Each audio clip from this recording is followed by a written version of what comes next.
বিশ্বকবি রবীন্দ্রনাথ ঠাকুরের বোলপুর শান্তিনিকেতনের উৎসব বলতে সর্বপ্রথম যে উৎসবের কথা মাথায় আসে তার নাম বসন্ত উৎসব বা দোল উৎসব। প্রথমবার বিশ্বকবি রবীন্দ্রনাথ ঠাকুরের হাত ধরেই শুরু হয়েছিল এই বসন্ত উৎসব বা দোল পূর্ণিমার সূচনা।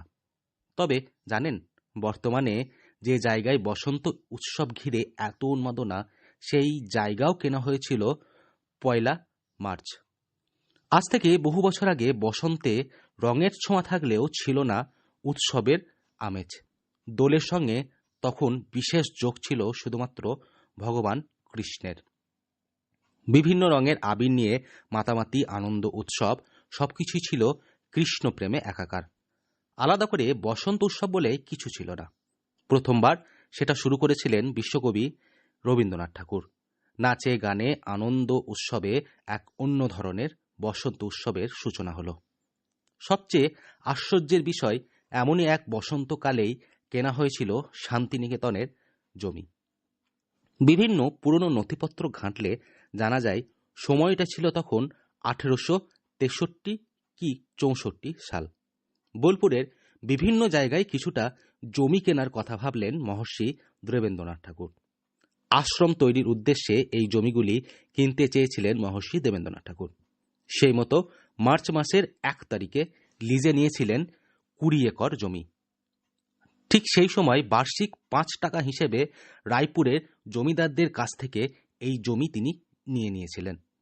সঙ্গে কিনে নিয়েছিলেন ২টি ছাতিম গাছ।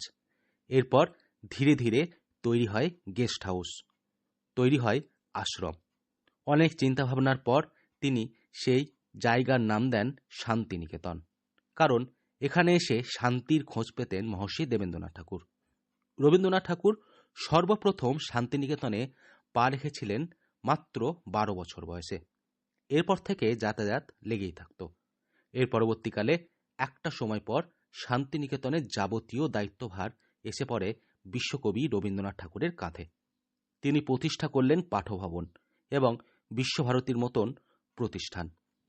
গোটা বিশ্বজুড়ে ছড়িয়ে পড়ল শান্তিনিকেতনের বিশ্বভারতীর নাম।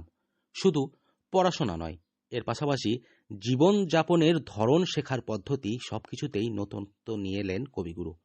আর সেই কারণেও এখনো পর্যন্ত খোলা আকাশের নিচে পাঠদান হয়ে থাকে এই বিশ্বভারতী চত্বরে, যেখানে ছাত্রছাত্রীরা খোলা আকাশের নিচেই শিক্ষা অর্জন করেন। কবিগুরুর হাতেই নাচে গানে বসন্তকে বরণ করে নেওয়ার উৎসব আয়োজিত হলো।